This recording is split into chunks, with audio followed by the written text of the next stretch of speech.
descobri que meu marido fez uma viagem secreta de 15 dias com a mulher que ele chama de sua esposa do trabalho. Quando ele chegou em casa, fiz uma pergunta simples que apagou o sorriso do seu rosto. Você sabe que doença ela tem?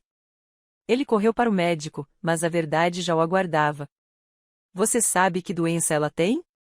Essas palavras saíram da minha boca com tanta calma, com tanta naturalidade, como se eu estivesse perguntando sobre o tempo ou o que ele queria para o jantar. Mas no instante em que as bolas tocaram o ar entre nós, vi o rosto do meu marido perder a cor. A mochila do laptop dele escorregou do ombro e caiu no nosso piso de madeira. Ele levou a mão à garganta como se não conseguisse respirar. O quê? A palavra saiu estrangulada, quase um sussurro. Antes de prosseguirmos, se você acredita que a traição merece consequências e que a verdade merece ser dita, considere se inscrever. É gratuito e nos ajuda a alcançar mais pessoas que precisam ouvir histórias como esta. Agora, vamos ver como essa vingança se desenrola. Mantive minha voz firme e clínica. Azel, sobre a doença, presumo que ela tenha te contado, considerando o tempo que vocês passaram juntos em Key West nesses últimos 15 dias. Milo não estava em Miami a negócios, como me disse. Ele estava em Key West com a mulher a quem chamava de sua esposa do trabalho. E eu passei os 15 dias em que ele esteve fora reunindo provas, extratos de cartão de crédito, fotos do Instagram, mensagens de texto que ele achava que tinha apagado. Eu sabia das massagens do casal, dos jantares românticos, do apartamento secreto que eles tinham alugado juntos. Eu sabia de tudo, mas ele não sabia que eu sabia. Ainda não. E essa pergunta simples e aterradora sobre uma doença inexistente, foi apenas o primeiro passo. Aquilo que o faria entrar em pânico, que o faria correr para uma clínica imaginando o pior, que o faria sentir uma fração do medo com o qual eu convivi durante 8 dias. Não havia nenhum caso de doença. Azel estava perfeitamente saudável. Mas Milo não precisava saber disso. Só daqui a algumas horas. Enfim, deixe-me contar como tudo começou. Até o momento em que percebi que o homem que amei por 11 anos havia se tornado um completo estranho. Conheci Milo Brennan numa manhã de terça-feira, em uma cafeteria em Manhattan, quando eu tinha 25 anos. Acabei de começar meu primeiro emprego de verdade depois da pós-graduação, trabalhando em uma organização sem fins lucrativos que ajuda refugiados a se estabelecerem em Nova York. O trabalho era avassalador e significativo na mesma medida, e eu estava funcionando com apenas 3 horas de sono, desesperado por cafeína. O barista anunciou meu pedido e me entregou um café preto. Fiquei olhando para aquilo, confusa, porque eu tinha pedido um lote de baunilha. Antes que eu pudesse dizer qualquer coisa, o homem atrás de mim na fila se pronunciou. Na verdade, essa é minha, mas parece que você precisa de cafeína mais do que eu. Ele sorriu ao dizer isso. Não aquele sorriso ensaiado de alguém tentando paquerar mulheres em cafeterias, mas algo genuíno. Aquele tipo de sorriso que fazia seus olhos se enrugarem nos cantos. Eu ri, tentei entregar-lhe o copo e, de alguma forma, acabamos conversando por 20 minutos enquanto nossas bebidas esfriavam. Seu nome era Milo. Ele tinha 27 anos, trabalhava em vendas corporativas e admitiu que também estava atrasado, mas já não se importava mais. Ele perguntou sobre meu trabalho, ouviu atentamente minhas respostas e se lembrou de detalhes. 2 dias depois, ele apareceu no meu escritório com um café com leite de baunilha e um guardanapo com o número de telefone dele escrito. Esse era o Milo naquela época. Embora fosse o tipo de homem que mandava mensagem para ter certeza de que você chegou em casa em segurança depois de beber com os amigos. Quem se lembrava do aniversário da sua mãe sem que alguém lhe lembrasse? Quem te trouxe sopa quando você estava resfriado, mesmo estando apavorado com a possibilidade de ficar doente? Nós namoramos por 2 anos. Não o romance arrebatador dos filmes, mas algo mais estável. Jantamos em restaurantes apertados do Brooklyn que não podíamos pagar, discutindo amigavelmente sobre qual bairro tinha a melhor pizza. Fizemos viagens de fim de semana para as trilhas de caminhada das Catskills, para as quais nenhum de nós estava devidamente equipado, e ríamos quando nos perdíamos. Tivemos conversas até altas horas da noite sobre o futuro que construiríamos juntos, as viagens que faríamos, o apartamento que alugaríamos, a vida que criaríamos. Ele me pediu em casamento numa quarta-feira à noite, enquanto lavávamos a louça juntos em seu pequeno apartamento. Sem grandes gestos, sem espetáculo público, apenas ele se virando para mim com as mãos ensaboadas e dizendo: quero fazer isso para sempre. Olá, o que você acha? Eu disse sim antes mesmo dele tirar o anel do bolso.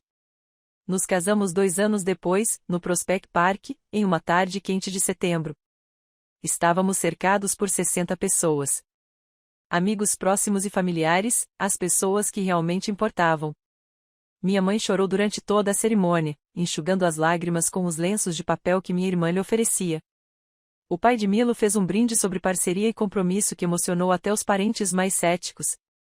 Passamos nossa lua de mel no Maine, alugamos uma cabana à beira-mar e passamos uma semana comendo lagosta, lendo livros e planejando nosso futuro. Quando voltamos à realidade, nos mudamos para um apartamento de um quarto em Crown Heights. Não era grande coisa, apenas uma cozinha-banheiro apertado com um radiador de encanamento duvidoso que rangia a noite toda no inverno, mas era nosso. Discutimos sobre a disposição dos móveis. Ele queria o sofá de frente para a janela para aproveitar a luz natural. Eu queria que ficasse de frente para a TV. Chegamos a um acordo, colocando-o na diagonal, o que não satisfez nenhum de nós, mas nos deu a sensação de uma vitória para o casamento. Enfim, adotamos um gato resgatado do abrigo na Avenida Nostrand, um gato laranja malhado com problemas de temperamento que odiava a todo mundo, exceto o Milo. Demos-lhe o nome de Pepper. Fingi não ter ciúmes quando ela se aconchegava no colo dele, mas resmunguei quando tentei acariciá-la. Os anos que se seguiram foram bons, mas não perfeitos. Nenhum casamento é perfeito, mas são geralmente bons e confiáveis. Milo galgou posições na hierarquia corporativa em seu emprego de vendas. Ele chegava em casa contando histórias sobre política de escritório e clientes difíceis, e eu ficava ouvindo enquanto preparava o jantar. Eu gerenciava programas de extensão comunitária na minha organização sem fins lucrativos. O salário era péssimo, mas o trabalho importava. Ajudamos pessoas a construir novas vidas em um país que lhes parecia estranho e opressor. O dinheiro sempre foi escasso. Dividimos as despesas do supermercado até ao último centavo. Discutimos se tínhamos condições de pedir comida para a viagem 2 vezes na mesma semana. Mas estávamos construindo algo, uma parceria, uma vida que parecia real e conquistada. Tínhamos as nossas tradições. Em todos os aniversários, Milo me escrevia um cartão. Não apenas assinar algo comprado em loja, mas sim escrever de fato. Ele listava os motivos pelos quais me amava, as lembranças do ano passado e as promessas para o próximo. Guardei todas as cartas em uma caixa debaixo da nossa cama. Todo ano, no aniversário dele, eu preparava seu bolo de limão favorito do zero. A receita que sua avó usava, escrita num cartão manchado que eu havia aprendido a decifrar. Esses pequenos rituais nos tornaram quem éramos. Nos fez sentir como se fossemos permanentes. Conversamos sobre ter filhos. Não imediatamente, mas algum dia. Quando tínhamos mais espaço, mais poupanças, mais tempo. Quando chegar a hora certa, diríamos, adiando a decisão para um futuro vago que sempre parecia próximo, mas nunca chegava de fato. Sonhávamos em comprar uma casa um dia. Talvez em Westchester, talvez em Long Island, em algum lugar com quintal e espaço para os filhos que teríamos um dia. Um jardim que eu provavelmente mataria por negligência, mas que tentaria manter de qualquer forma. Envelheceríamos juntos, nos aposentaríamos em algum lugar quente e nos tornaríamos os avós constrangedores que dão presentes demais e mimam os filhos de todos. Essa foi a base que construímos. 11 anos de vida real, comum e sem nada de extraordinário. Não era glamouroso, mas era nosso. Era sólido. Ou pelo menos eu achava que era sólido. Então a Zell Pearson entrou em nossas vidas e tudo o que eu pensava saber começou a desmoronar. Milo mencionou-a casualmente há cerca de 18 meses. Um novo gerente de contas começou a trabalhar hoje. A Zell parece ser muito inteligente. Eu disse algo como, que bom, e continuei cortando legumes para o jantar. Não foi nada de especial. As pessoas sempre têm novos colegas de trabalho. Mas, gradualmente, ao longo das semanas e meses seguintes, o nome dela apareceu com mais frequência em suas histórias. A Zell disse algo hilário na reunião da equipe. A Zell teve uma ideia brilhante para a apresentação ao cliente. A Zell e eu fomos almoçar juntas para discutir a estratégia. Inicialmente, não dei muita importância a isso. Milo tinha amigos do trabalho. Isso foi saudável. Eu também tinha colegas de trabalho. Então o termo começou a aparecer. Esposa de trabalho. A Azel é praticamente minha esposa de trabalho agora, ele disse certa noite, rindo enquanto me contava sobre uma piada interna que eles compartilhavam. Ela sabe o que estou pensando antes mesmo de eu dizer. É meio assustador, na verdade. Eu sorri, ri junto, disse algo de apoio porque é isso que boas esposas fazem, certo? Confiamos em nossos maridos. Não nos transformamos naquelas mulheres ciumentas e desconfiadas que enxergam ameaças em todas as colegas de trabalho. Mas um pequeno nó se formou no meu estômago. Um desconforto silencioso que reprimi e ignorei. Ignorei a frequência com que Milo começava a checar o celular durante o jantar. Como ele inclinava a tela ligeiramente para longe de mim quando estava enviando mensagens de texto. Ignorei o novo perfume que apareceu na bancada do nosso banheiro um dia. Algo caro e de madeira que eu definitivamente não havia comprado para ele. Ignorei a repentina inscrição dele na academia, depois de anos alegando estar muito cansado para se exercitar. Ignorei o fato de ele chegar em casa depois de longos dias no escritório com uma aparência energizada em vez de exausta. Como ele passaria a tomar banho imediatamente em vez de desabar no sofá como fazia antes. Como as histórias de trabalho dele passaram a apresentar a Zel cada vez mais como a personagem principal, enquanto eu me tornava o público. Eu dizia a mim mesma que estava sendo paranoica, que o trabalho estava indo bem e que ele estava feliz com isso, que o perfume provavelmente era uma recomendação de algum colega de trabalho, que a inscrição na academia era para ele ficar mais saudável, talvez pensando no reencontro da turma do ensino médio que se aproximava. Eu me convenci a ignorar todos os sinais de alerta porque a alternativa era terrível demais para considerar. Tínhamos sobrevivido a 11 anos juntos, à pobreza da pós-graduação, a mudanças de carreira, à morte da mãe dele, ao susto com o câncer do meu pai, a discussões sobre dinheiro e sogros, e sobre de quem era a vez de limpar o banheiro. Tínhamos superado tudo o que a vida nos reservou. A Zel era apenas uma colega, uma espécie de esposa do trabalho, nada mais. Foi isso que eu disse a mim mesmo. Era nisso que eu precisava acreditar. Porque se eu estivesse errado, se algo mais estivesse acontecendo, isso significaria que tudo que eu construí era uma mentira. Que o homem em quem eu confiava plenamente estava me enganando. Que o nosso casamento, a nossa parceria, os nossos 11 anos juntos estavam a desmoronar-se enquanto eu permanecia inconsolável. Eu não conseguia encarar essa possibilidade. Então, eu não o fiz. Ignorei todos os sinais de alerta, todos os instintos que me diziam que algo estava errado. Cada pequena mudança em seu comportamento que não fazia muito sentido. Ignorei tudo isso até 3 meses atrás, quando Milo chegou em casa com notícias sobre uma viagem de negócios a Miami. A viagem que finalmente me obrigaria a ver o que eu me recusava a ver o tempo todo. A viagem em que tudo o que eu vinha ignorando se tornaria impossível de negar. Mas estou me adiantando. Deixa eu te contar sobre aquele anúncio de como ele me convenceu da mentira de forma tão convincente que eu acabei ajudando-o a fazer as malas. Sobre como beijei na despedida e lhe desejei boa sorte, sem ter ideia de que estava enviando meu marido para umas férias românticas com outra mulher. Há 3 meses, Milo chegou em casa do trabalho numa terça-feira à noite com notícias que mal conseguia conter. Ele praticamente vibrava de excitação ao largar a pasta perto da porta. Entendi, disse ele, com um sorriso maior do que eu tinha visto em meses. A conta de Miami. Eles querem que eu lidere o campo inteiro. Levantei os olhos da proposta de financiamento para a organização sem fins lucrativos que eu estava analisando na mesa da cozinha. Isso é incrível. Quando você fará a apresentação? É isso mesmo. Ele pegou o laptop e já abriu o calendário. Eles querem que estejamos lá durante todo o processo. Múltiplas rodadas de apresentações, sessões de estratégia, construção de relacionamentos. Vai demorar cerca de 2 semanas. 2 semanas. Essa conferência durou mais do que os seus habituais 3 dias. Mas isso era claramente importante para ele. Seu rosto inteiro estava iluminado por um tipo de orgulho profissional que eu não via há tempos. O cliente é bastante exigente, continuou ele, clicando no que parecia ser um itinerário detalhado.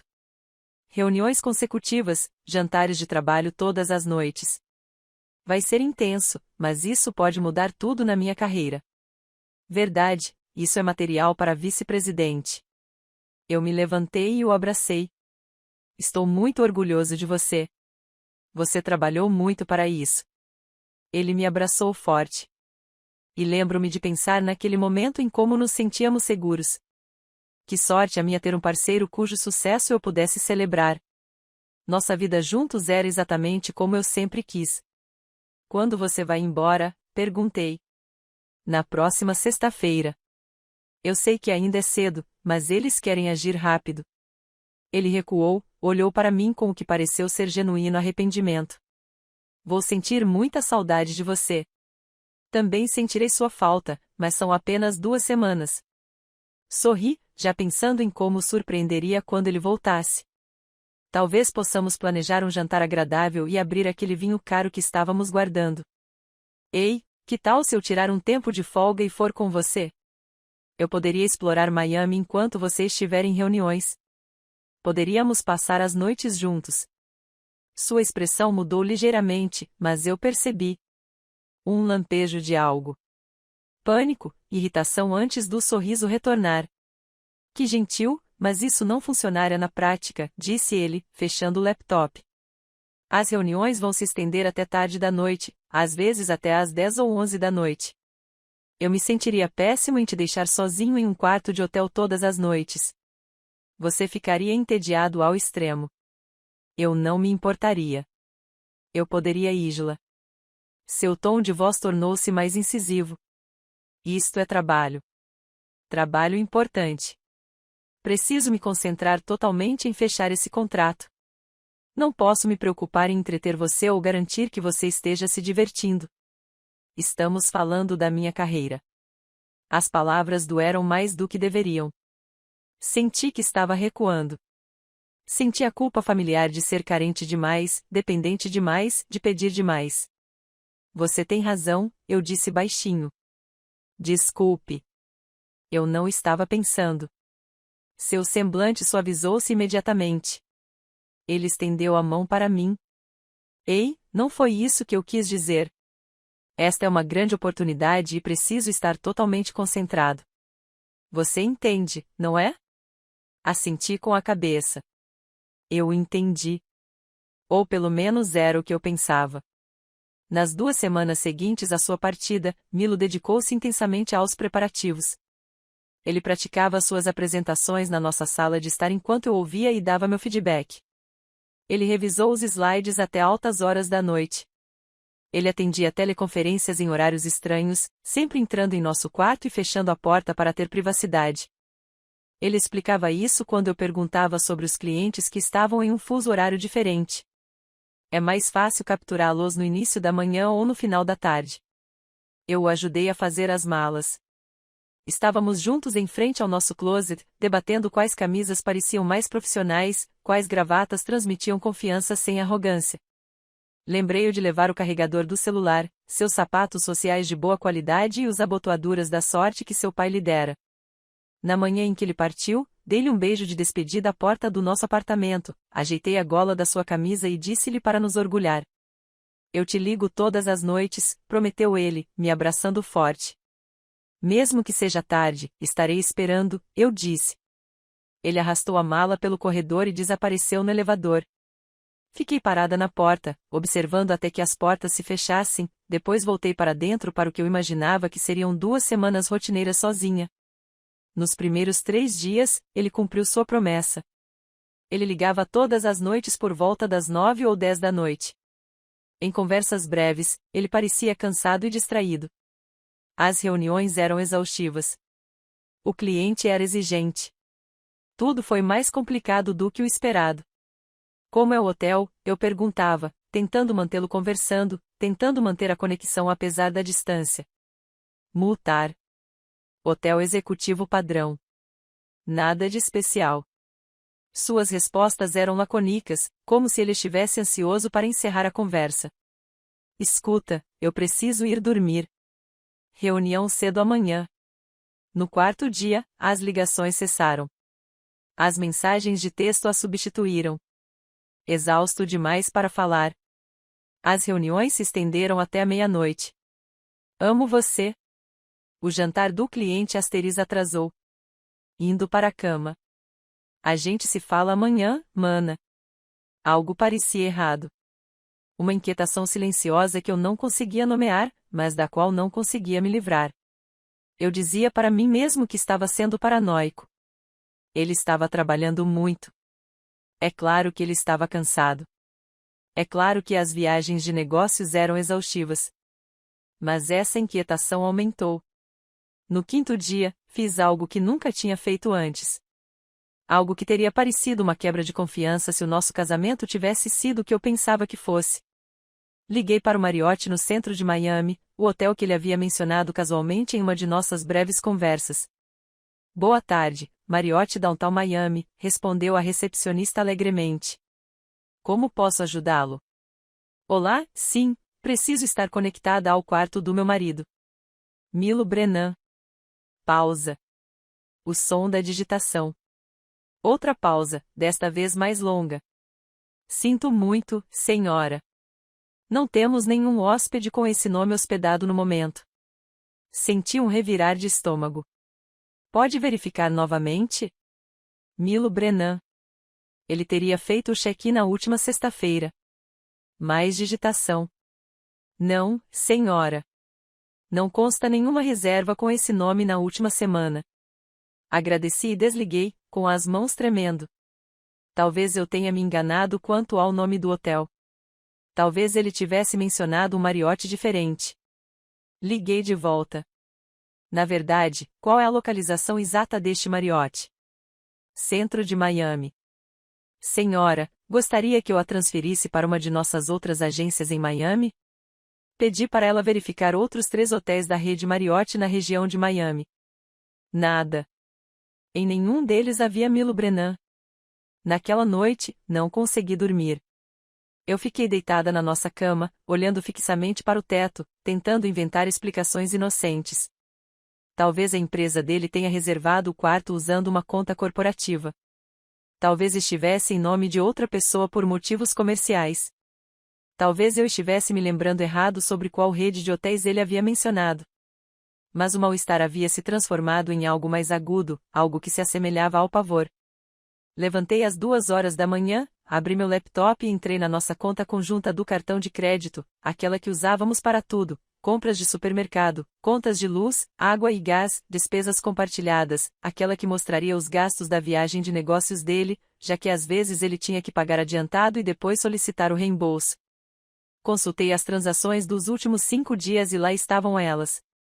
Cobranças da Flórida, mas não de Miami, e sim de Key West. Eu fiquei olhando para a tela, lendo cada transação 3, 4, 5 vezes, na esperança de estar entendendo errado, na esperança de que houvesse alguma explicação que fizesse sentido. Quintal de Louis, Key West, Flórida, $187. Blue Heaven, Key West, Flórida, $143. Sunset Vortex, Key West, Flórida, $220. Demarker Resort, Key West, Flórida, $480. Cliquei no marcador de cobrança do resort, com as mãos tremendo tanto que mal conseguia controlar o mouse.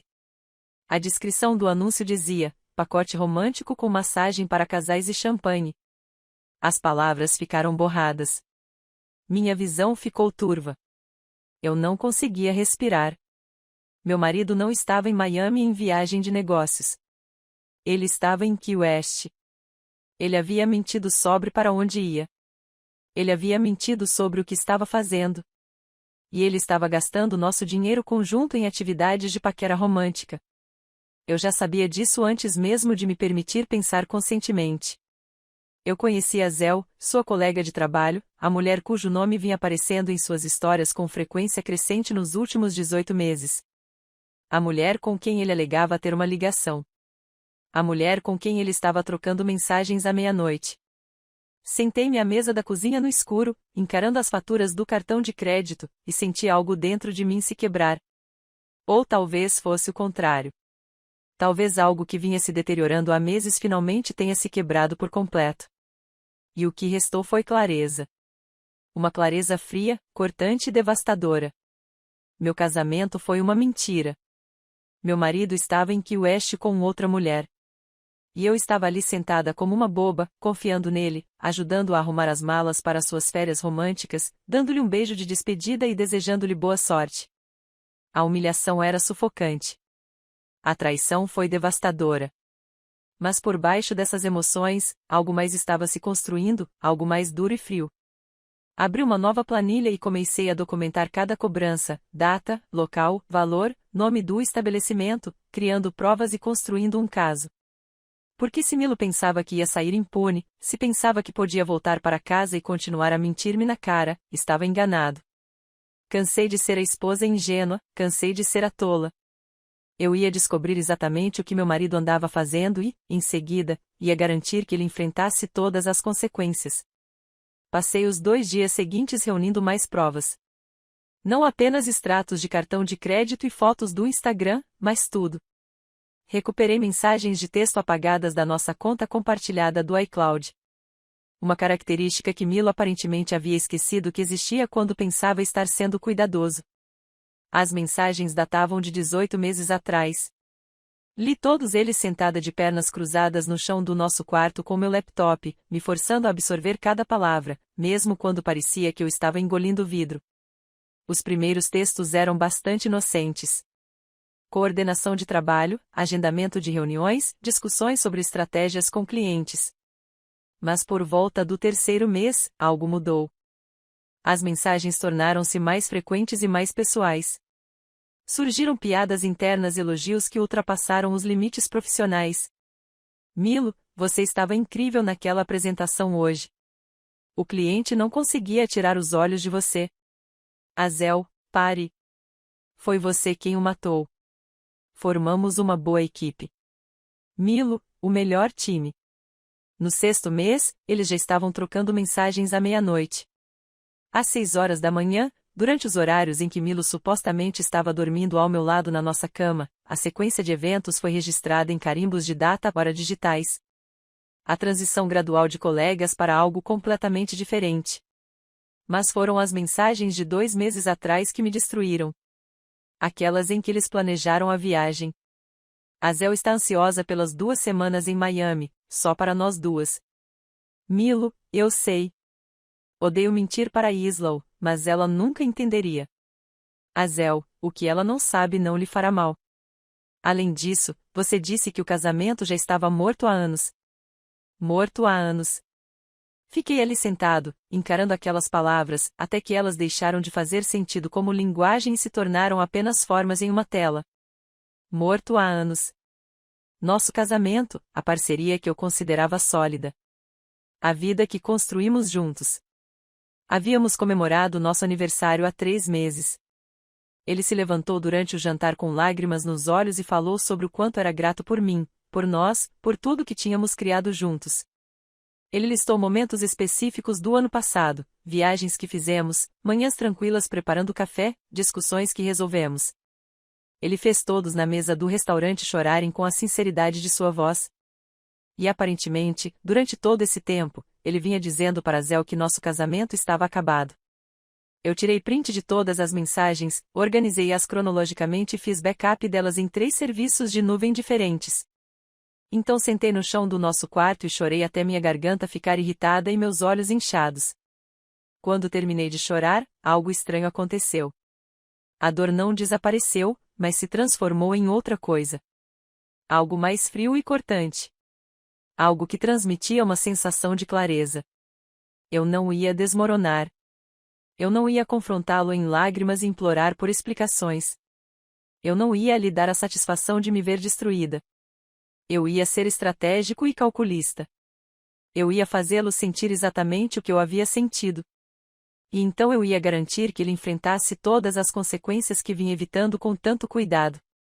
No 7º dia da viagem de Milo, o dia em que vi a foto no Instagram, eu estava em choque demais para pensar com clareza. No 8º dia, eu já estava fazendo planos. No 9º dia, eu já sabia exatamente o que faria quando ele voltasse para casa. A pergunta sobre a doença me ocorreu às 3 horas da manhã do 10º dia. Eu estava deitada na cama sem conseguir dormir, pensando em como Milo devia estar se sentindo seguro agora. Ele estava tão confiante de que tinha se safado de tudo, que poderia voltar para casa e retomar seu papel de marido dedicado sem que eu percebesse nada. Ele precisava se sentir inseguro. Precisava sentir o pânico que sentia ao percorrer o extrato do cartão de crédito. Precisava experimentar o terror das consequências que não havia previsto. Não havia nenhum caso de doença. Eu sabia que Azel era perfeitamente saudável, até onde eu sabia. Mas Milo não sabia o que eu sabia. E, mais importante ainda, ele não sabia o que eu não sabia. Uma questão ambígua. Era só isso que bastaria. Que sua consciência culpada e sua imaginação façam o resto. Eu ensaiei várias e várias vezes. O problema, porém, era o momento exato, a formulação precisa que fosse vaga o suficiente para deixá-lo entrar em espiral. Quando a chave dele girou na fechadura do nosso apartamento, no 15º dia, eu já estava pronto. Limpei o apartamento até que ele brilhasse. Todas as superfícies impecáveis, pisos aspirados, louça lavada. Eu havia comprado os ingredientes para o jantar favorito dele, o prato de massa com um molho complicado que levava 2 horas para ficar pronto. Eu vesti o vestido azul que ele sempre dizia adorar, aquele que usei no nosso aniversário. Eu era a personificação da esposa dedicada, a mulher que esperou pacientemente pelo retorno do marido trabalhador de sua importante viagem de negócios. Nossa, como senti sua falta, disse Milo ao passar pela porta, largando sua mochila e estendendo os braços em minha direção, braços que provavelmente haviam segurado Azel horas antes. Eu o abracei de volta, deixei que ele me abraçasse, observei seu rosto enquanto ele sorria. Ele parecia diferente, não drasticamente, mas em pequenos detalhes que, juntos, faziam toda a diferença. Seus cabelos estavam mais claros, descoloridos pelo sol de uma forma que não acontecia em salas de conferência. Sua pele tinha aquele brilho bronzeado que vem de dias de praia, não da luz fluorescente de um escritório. Havia novas sardas espalhadas por todo o seu nariz. Seus ombros estavam relaxados de uma forma que nunca acontecia depois de viagens de negócios de verdade. Ele parecia alguém que acabará de ter as férias da sua vida. Como foi? Perguntei, mantendo a voz amena, mas sem demonstrar ansiedade. Brutal, suspirou ele, passando a mão pelos cabelos com reflexos de sol. Apresentações consecutivas, jantares com clientes todas as noites. Eu quase não dormi, mas conseguimos fechar o negócio, então valeu a pena. Assenti com a cabeça, emiti sons de interesse e fiz perguntas adicionais. O hotel era bom? Hotel executivo padrão. Nada de especial. Você sabe como são esses lugares. Como estava o tempo em Miami? Quente, úmido, a típica Flórida. Ele já estava se dirigindo para o quarto com sua mala. Preciso tomar um banho. Me sinto mal por causa do voo. Cada palavra que saía de sua boca era uma mentira. E ele as apresentou com tanta fluidez, com tanta confiança, como se tivesse tido 15 dias para ensaiar sua história, e agora a estivesse interpretando impecavelmente. Eu o segui até o quarto, observei-o desfazer as malas, observei-o separar roupas que cheiravam a maresia e detergente de lavanderia caro de resort.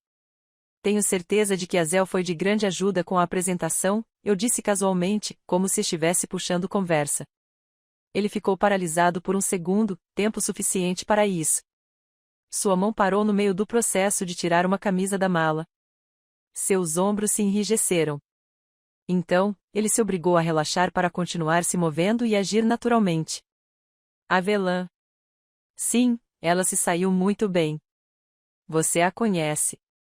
Ela sempre esteve preparada e fez a sua parte. Mas a voz dele era alegre demais, informal demais. O tom de voz de alguém que se esforça muito para soar normal. Assenti com a cabeça lentamente. Eu a conheço. Por isso fiquei surpreso quando descobri. O silêncio que se seguiu foi belíssimo. Eu contei de cabeça. Ele ficou ali parado, congelado, por 3 segundos, tentando entender o que eu queria dizer, o que eu sabia, o tamanho do perigo que corria. Descobriu que sua voz havia mudado. O brilho artificial desapareceu. Agora ele parecia cauteloso. Cuidadoso. Não respondi imediatamente. Apenas olhei para ele. Deixe o silêncio se prolongar. Deixe a imaginação dele começar a trabalhar. Deixe-o se perguntar. Então me virei e caminhei em direção à cozinha. Estou preparando seu prato favorito para o jantar. Gritei por cima do ombro. A massa com o molho complexo. Ficará pronto em cerca de 1 hora. Eu o ouvi me seguindo. Ouvi-o a hesitar na porta, incerto. Sua energia confiante de retorno para casa havia evaporado completamente. Agora ele parecia alguém que acabará de perceber que talvez estivesse pisando em terreno instável. Peguei alguns legumes, uma tábua de cortar e uma faca. Comecei a preparar o jantar com uma calma deliberada. Deixe-o assistir. Deixe-o se perguntando o que eu sabia. Que a culpa e a paranoia dele façam o trabalho por mim. Abaixo. Sua voz agora tinha um tom mais agressivo. O que você descobriu? O que você está falando? Virei-me para encará-lo. Faca na mão, expressão neutra. E então fiz a pergunta que mudaria tudo. Você sabe que doença ela tem? Ele ficou pálido como se alguém tivesse puxado a tomada. A mochila do laptop, ainda pendurada no ombro, escorregou e caiu no chão com um baque que ecoou pelo nosso pequeno apartamento. O quê? A palavra saiu estrangulada, quase um sussurro. Mantive a voz calma. Como se eu estivesse falando sobre o tempo, em um tom clínico. Azel, a doença. Presumo que ela tenha te contado, considerando o tempo que vocês passaram juntos nesses últimos 15 dias. Eu vi tudo acontecer em tempo real. Viu a mão dele ir até a garganta. Observei sua expressão facial oscilar entre confusão, pânico e horror. Observei-o começar a fazer conexões, imaginar consequências, mergulhar exatamente no medo que eu queria que ele sentisse. Isla, eu não. O que você está falando? Mas, mesmo enquanto dizia isso, sua outra mão já alcançava o telefone, planejando ligar para Zel, já em pânico. É sério, Milo. É o tipo de coisa que não desaparece simplesmente. O tipo de coisa que se espalha por contato próximo. Fiz uma pausa. Pense nisso. Você quer fazer o teste hoje? Provavelmente. A clínica em Flatouche fica aberta até às 19 horas. Voltei a cuidar dos meus vegetais. Comecei a cortar. A faca batia na tábua de corte com baques rítmicos e constantes. Atrás de mim, ouvi a respiração de Milo acelerar. Que doença! Sua voz estava se elevando, falhando. Ele viu e pensou, que diabos você está dizendo? O que há de errado com Azel? Eu não me virei. Continuei cortando com meticulosa precisão. A clínica fecha às 7, repeti calmamente. É melhor se apressar. Eu ouvi tentando ligar freneticamente para Zel. 1 vez, 2 vezes, 3 vezes. Todas as chamadas são encaminhadas para a caixa postal. Ela não está respondendo. Agora, puro pânico. Esaú, por favor, me diga o que está acontecendo. Que doença? O que você está falando? Larguei a faca e me virei para olhá-lo. Meu marido, com quem sou casada há 11 anos, estava parado na nossa cozinha, pálido e tremendo, apavorado com as consequências que jamais havia considerado quando reservava viagens românticas e mentia na minha cara. Uma parte de mim sentiu satisfação. A maior parte não sentiu absolutamente nada. Vá fazer o teste, Milo, eu disse baixinho. Então conversaremos. Ele me encarou por mais 3 segundos. Então ele pegou as chaves e o celular e saiu correndo. A porta bateu com força. Seus passos ecoaram escada abaixo. A entrada do prédio se abriu com um estrondo, e então, silêncio. Só então deixei minhas mãos tremerem. Só então me agarrei ao balcão para me apoiar. Só então me permiti um pequeno sorriso amargo. Não havia nenhum caso de doença. Azel estava perfeitamente saudável. Mas, pelas próximas horas, Milo ficava sentado na sala de espera de uma clínica, imaginando todos os piores cenários possíveis, sentindo o pânico, o medo e o pavor com os quais eu havia convivido por 8 dias. Ainda não era vingança, mas era um começo. Depois que Milo saiu, fiquei parada na cozinha por 1 minuto inteiro, ouvindo o silêncio se instalar ao meu redor. Então fui até a adega e peguei a garrafa que ele estava guardando. Um Pinot Noir de uma vinícola boutique no Oregon sobre a qual ele vinha falando há meses. Para uma ocasião especial, ele disse quando a trouxe para casa, algo para comemorar. Isso pareceu muito especial. A rolha saiu com um estalo satisfatório. Servi-me de um copo generoso e levei-o para a sala de estar, onde havia escondido a pasta com as provas sob uma pilha de revistas na mesa de centro. Espalhei tudo pelo nosso sofá cinza como um detetive preparando a cena de um crime. Extratos de cartão de crédito organizados por data. Capturas de tela do Instagram com registros de data e hora. Transcrições de mensagens de texto que eu havia impresso e destacado. Recibos de hotel. Uma linha do tempo que eu construí com marcadores codificados por cores. Verde indica comportamento suspeito. Amarelo para mentiras confirmadas, vermelho para provas do caso extraconjugal. Ao ver tudo disposto dessa forma, pude visualizar o quadro completo. O caso não começou de repente. O projeto vinha sendo construído há 18 meses, cada pequena escolha levando à seguinte. A sequência de eventos foi traçada diante de mim como um mapa da traição. Meu telefone vibrou. Milo, pelo que eu presumi ser a sala de espera da clínica. Que doença! Azel não está respondendo. Que doença! Dei um gole de vinho e não respondi. Outro zumbido 30 segundos depois. Por favor. Estou em pânico. O que você está falando? Coloquei meu celular com a tela virada para baixo na mesa de centro e tomei outro gole. Deixe-o lidar com essa incerteza. Deixe-o imaginar os piores cenários possíveis naquela sala de espera estéril. Que ele sinta o pavor nauseante de desconhecer as consequências que espreitam logo ali, fora do seu campo de visão. Passei 8 dias convivendo com esse sentimento. Ele aguentaria algumas horas. Aproximei meu laptop e entrei na nossa conta bancária. Algo que me incomodava no fundo da mente. Houve um saque considerável há 3 meses, de $130, da nossa poupança. Quando reparei nisso e perguntei, Milo explicou tudo com muita naturalidade. Oportunidade de investimento através do trabalho, ele disse. Algo de curto prazo. Receberemos o dinheiro de volta com juros em 6 meses. Acredite em mim, eu confiei nele. Claro que sim. Por que não faria isso? Mas agora, sentado aqui cercado por provas de suas mentiras, aquela explicação pareceu vazia. Comecei a procurar em nosso apartamento qualquer documento relacionado àquela transferência. Encontrei-o na gaveta debaixo da sua secretária, enterrado sob declarações de impostos antigas e documentos de seguros vencidos. Uma pasta de papel pardo com a inscrição a Williamsburg apta na aba, de próprio punho. Dentro havia um contrato de arrendamento. Apartamento de 2 quartos na North 6th Street em Williamsburg. Localização privilegiada, provavelmente caríssimo. Assinado por Milo Brennan e Azel Pearson. A data de mudança é 1º de dezembro, daqui a 3 semanas. Caução de segurança, $6.000. Aluguel do primeiro mês, $4.200. O aluguel do mês passado foi de $4.200. Isso corresponde a $14.400 do dinheiro desaparecido. Folheei mais alguns papéis. Recibos da West El e da CB2. Eles já haviam encomendado os móveis, um sofá modular cinza, parecido com aquele em que eu estava sentado naquele momento, uma mesa de jantar de madeira reciclada e um conjunto de quarto no que o recibo descrevia como estilo minimalista moderno.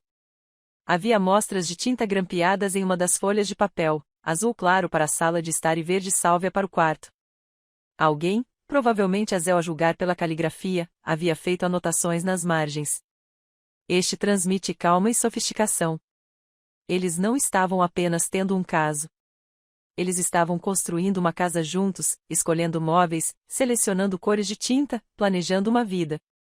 O contrato de arrendamento era de 2 anos, com opção de renovação. 2 anos.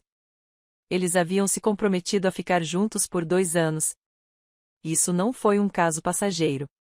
Isso não foi um erro. Essa foi uma estratégia calculada para sair do nosso casamento e um plano para entrar em uma nova vida com ela. Fotografei cada página com as mãos trêmulas, adicionei as fotos à minha pasta de evidências e fiz backup de tudo na nuvem. Então, servi-me de mais um copo de vinho porque o primeiro já não estava a fazer efeito. Meu telefone vibrou novamente 3 vezes em rápida sucessão. Eles estão realizando testes agora.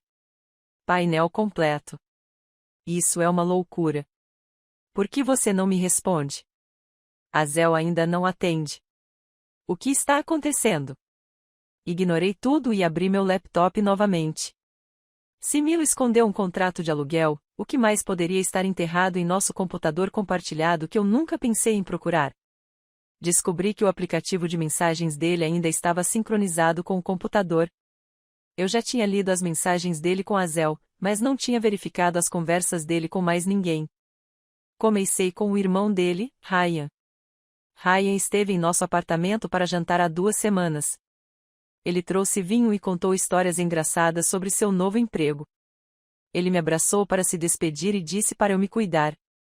Ele parecia genuinamente afetuoso e gentil. Mas, ao percorrer as mensagens dele com Milo, encontrei algo diferente. De 3 meses atrás, mais ou menos na época em que Milo assinou o contrato de aluguel. Ryan, você está mesmo fazendo isso? Vai deixar Islau para ficar com um colega de trabalho? Milo, não é tão simples assim. Islau e eu estamos à deriva há anos. Azel me entende de um jeito que Islau nunca conseguiu. Ryan, cara, você está casado há 11 anos. Você não joga isso fora só porque alguém no trabalho te entende. Não é assim que funciona o casamento. Milo, eu não vou jogar fora. Já se foi. Estou apenas oficializando a situação. Ryan sabe alguma coisa disso? Milo, ainda não. Contarei a ela depois das férias. Não há motivo para estragar o Natal de todos. Ryan, isso vai destruí-la. Milo, ela vai ficar bem eventualmente. As pessoas se divorciam o tempo todo. Ele é forte. Ela vai se dar bem. Fiquei olhando fixamente para aquela última mensagem. Ela ficará bem eventualmente, assim como eu fui um pequeno inconveniente, um obstáculo a ser superado em seu caminho para a felicidade com Azel. Brian sabia. O irmão de Milo sabia há 3 meses que meu marido planejava me deixar, e não disse nada. Ele estava sentado à nossa mesa de jantar, comendo a comida que eu havia preparado, rindo das piadas, fingindo que tudo estava normal. Mais uma traição para a coleção. Continuei rolando a tela. Encontraram mensagens para os pais dele, de 2 meses atrás, onde ele já havia começado a preparar o terreno. Milo, só queria avisar vocês que eu e o Islau estamos tendo alguns problemas. Nada catastrófico, mas a situação tem estado tensa. Talvez precisemos de algum espaço para resolver as coisas. Construindo a narrativa, fazendo parecer que era mútua, fazendo parecer que nosso casamento estava se deteriorando gradualmente em vez de ser destruído ativamente por suas escolhas. Encontrei mensagens dele para seus colegas de trabalho em um bate-papo em grupo. Colegas de trabalho. Você e Azel parecem estar bem próximas ultimamente. Há algo que devamos saber? Milo, somos apenas amigos. Colegas de trabalho. Ela é boa no que faz e nós colaboramos bem. Mentiras diferentes para públicos diferentes. Para Ryan, ele admitiu o caso, mas se apresentou como vítima de um casamento fracassado. Aos pais, ele sugeriu que ambos estávamos passando por dificuldades. Aos seus colegas de trabalho, ele negou tudo. Para Zel, ele disse que nosso casamento estava morto há anos. A complexidade de manter todas essas histórias separadas era impressionante. Ele devia estar exausto de tanto tentar se lembrar do que contava para quem. Dessa vez, em vez de vibrar com uma mensagem de texto, meu telefone tocou. Milo ligando. Deixei ir para a caixa postal. O telefone tocou novamente 30 segundos depois. Mais uma mensagem de voz. Em seguida, um texto. Por favor, retire. Estão me fazendo perguntas que eu não sei como responder. O que devo dizer a eles? Dei outro gole de vinho e voltei para o meu laptop. Havia mais uma coisa que eu precisava verificar. Mais uma linha do tempo que eu precisava verificar. Abri novamente a conversa de Azel com Milo, mas desta vez pesquisei por uma data específica. O dia em que sofri um aborto espontâneo. No dia em que liguei para ele 17 vezes e recebi 2 respostas irritadas. Encontrei as mensagens facilmente. Azel 11h23. O momento exato em que eu estava sentado na sala de espera do pronto-socorro.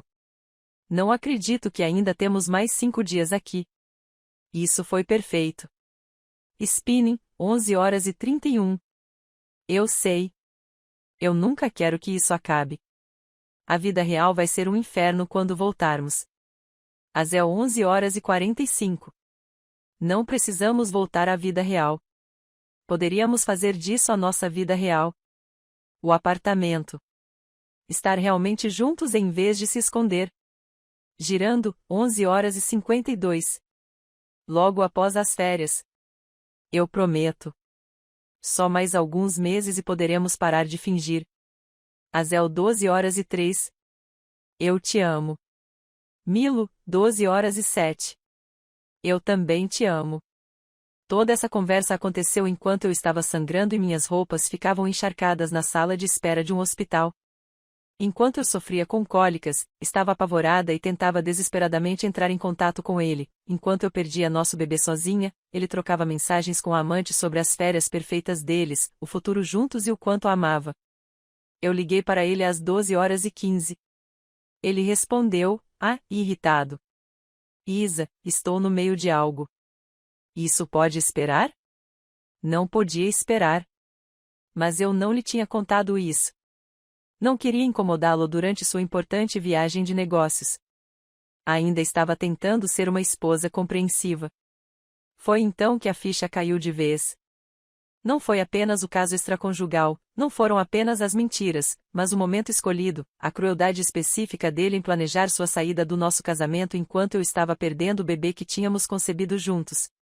Passei os últimos 8 dias me perguntando se talvez eu pudesse perdoá-lo. Talvez pudéssemos resolver isso. Talvez o caso extraconjugal fosse um sintoma de problemas em nosso casamento que pudéssemos resolver. Mas, ao analisar essas mensagens, ao observar a cronologia da traição dele sobreposta à cronologia da minha perda, eu sabia que não havia mais nada a ser salvo. Milo não havia cometido nenhum erro. Ele havia feito centenas de escolhas, cada uma deliberada, cada uma o afastando ainda mais de mim e o aproximando dela. E ele fez tudo isso enquanto eu era fiel, confiante e dedicada. Eu tinha sido um tolo, mas chega de ser tolo. Meu telefone vibrou novamente. Saindo da clínica agora. Precisamos conversar. Larguei minha taça de vinho, fechei meu laptop, recolhi as evidências espalhadas pelo sofá e as organizei de volta na minha pasta. Quando Milo voltasse para casa desta vez, eu não faria perguntas enigmáticas. Eu ia mostrar a ele exatamente o que eu sabia. E então eu observava tentando se esquivar da verdade. Durante horas depois de ele ter fugido para a clínica, ouvi novamente a chave de Milo na fechadura. Dessa vez não havia energia confiante, nem sorriso fácil. A porta se abriu devagar, com cautela, como se ele não tivesse certeza do que encontraria do outro lado. Ele estava com uma aparência terrível. Seu rosto estava pálido, quase cinza. Seus olhos estavam vermelhos e fundos. Sua camisa estava amassada como se ele a tivesse apertado com os punhos. Ele ficou parado na porta sem entrar, como se tivesse medo de cruzar a soleira. Não tenho nada de errado, disse ele, com a voz monótona. Eles realizaram todos os testes. Exames de sangue, painel completo de DSTS, tudo. Meu resultado foi negativo para tudo. Eu ainda estava no sofá onde havia passado as últimas 4 horas, taça de vinho na mão, pasta de provas ao meu lado. Apaguei a maioria das luzes, deixando apenas o abajur perto da janela. A iluminação fraca fazia o espaço parecer menor, mais opressivo, mais parecido com uma sala de interrogatório do que com uma casa. Que boa notícia, eu disse, dando um gole lento no vinho. É mesmo? Ele finalmente entrou, fechou a porta atrás de si, mas permaneceu encostado nela como se precisasse daquele apoio. Por que você me mandou para uma clínica pensando que eu tinha sido exposto aqui exatamente? Você nunca disse qual doença Azel supostamente tem. Sua voz oscilava entre alívio e confusão. Entre a gratidão por ele estar saudável e a raiva por tê-lo feito passar por aquele pânico. Isso porque Azel não tem nenhuma doença, Milo. Apoiei minha taça de vinho com cuidado deliberado. Pelo que sei, ela está perfeitamente saudável. A confusão estampada em seu rosto teria sido engraçada se a situação não fosse tão devastadora. Observei-o enquanto tentava processar o que eu acabara de dizer. Observou as engrenagens girando enquanto tentava compreender. Então por quê? Ele começou porque eu precisava que você sentisse isso. Eu o interrompi. O pânico, o medo, o pavor angustiante de se perguntar quais serão as consequências de escolhas que você considerava isentas de consequências. Inclinei-me ligeiramente para a frente. Eu precisava que você se sentasse naquela sala de espera da clínica e imaginasse o pior, porque é exatamente isso que tenho feito nos últimos 8 dias.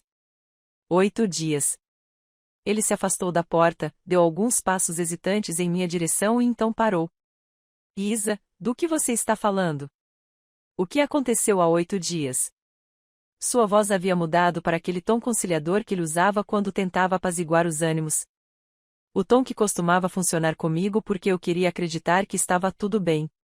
O tom me fez sentir como se eu estivesse exagerando ou sendo irracional. Mas eu já não era mais aquela mulher.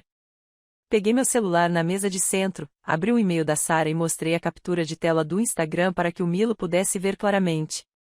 Observei a mudança em sua expressão facial, primeiro o choque, depois o reconhecimento e, por fim, algo que parecia resignação. A máscara que ele usava, a do marido preocupado e confuso, desmoronou completamente. Key West, eu disse baixinho. Não Miami com avelã por 15 dias. Ele abriu a boca, fechou-a e abriu-a novamente. Isla, eu posso explicar. Não. Levantei a mão. Antes de começar a elaborar sua explicação, antes de me insultar com alguma história sobre mudanças de itinerário de última hora, exercícios obrigatórios de integração de equipe ou qualquer outra mentira que você tenha preparado, saiba que eu já sei de tudo. Peguei minha pasta de provas, abri e retirei o primeiro extrato do cartão de crédito. Sei que você cobrou a massagem de casal no nosso cartão de crédito conjunto. O pacote romântico no Resort Marquer custa $480. Champanhe e morangos cobertos com chocolate incluídos. Coloquei-o na mesa de centro entre nós. Sei que você jantou no Latitudes na terça-feira à noite. $65 entre. Eles são famosos por fazerem pedidos de noivado por lá. Muito romântico. Peguei outro documento. Eu sei que você mandou uma mensagem para a Zel às 23h47 dizendo, não consigo dormir. Venha ao meu quarto. Isso foi na noite de quarta-feira. Você me disse que tinha reuniões cedo e precisava descansar. Cada prova caía entre nós como pedras. Observei o rosto de Milo passar de pálido a acinzentado. Observei-o afundar lentamente na poltrona à minha frente, como se suas pernas não pudessem mais sustentá-lo. Eu sei que você disse a ela que nosso casamento acabou há anos. Peguei as mensagens de texto impressas, o que é fascinante porque há 3 meses você estava chorando no nosso jantar de aniversário. Você se levantou e fez todo aquele discurso sobre o quanto era grata por mim, por nós, pela vida que construímos juntos. Você fez todos à mesa se emocionarem. Coloquei os papéis sobre a mesa. Então, ou você é um ator incrível ou um mentiroso incrível. Talvez ambos. Abaixo. Sua voz falhou. Eu ainda não terminei. Levantei a mão novamente. Tem mais. E você vai ficar sentado aí ouvindo tudo. Ele se deixou cair ainda mais na cadeira, derrotado.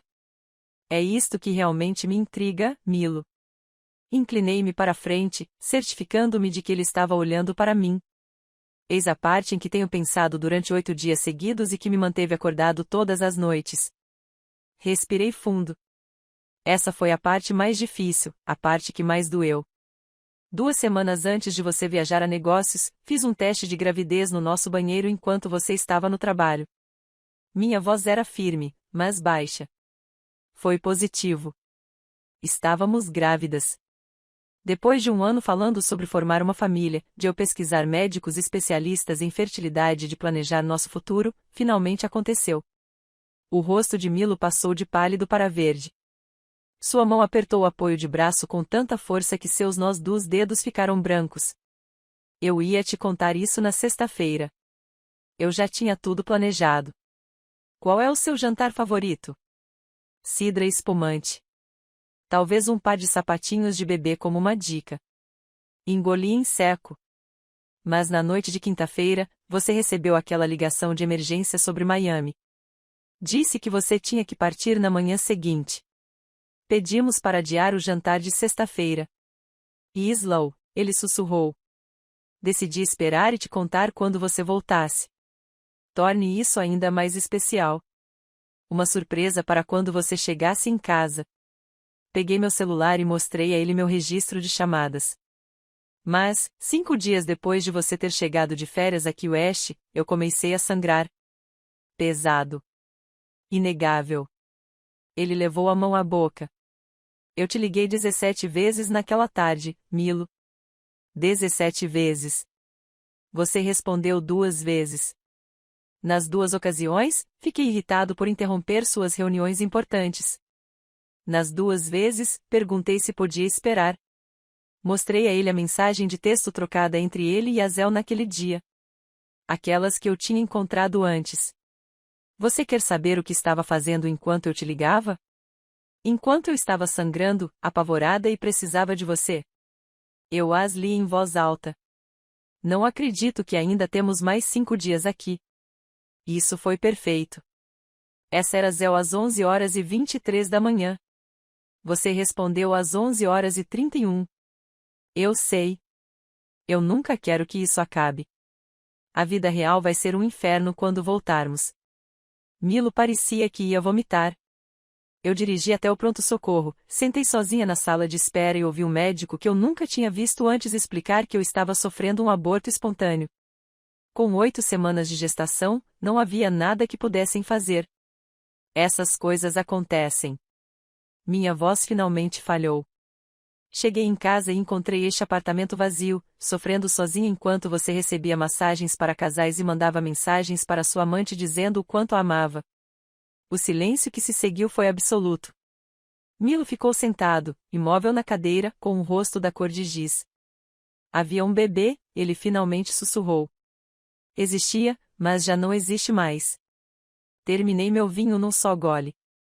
E você não estava presente em nada disso porque estava muito ocupado mentindo na minha cara e construindo uma vida com outra pessoa. Ele começou a chorar. Chorando de verdade. Seus ombros tremeram. Lágrimas escorriam pelo seu rosto. Isa, sinto muito. Meu Deus, sinto muito. Se eu soubesse, se você tivesse me contado. Você não sabia porque não atendeu o telefone. Meu controle finalmente se rompeu. Você não sabia porque estava ocupado demais me traindo para se importar com o que estava acontecendo em casa. Levantei-me, peguei o contrato de aluguel que havia encontrado antes e o joguei na mesa de centro entre nós. Vamos falar sobre o que você sabia. Vamos conversar sobre isso. Milo olhou para os papéis.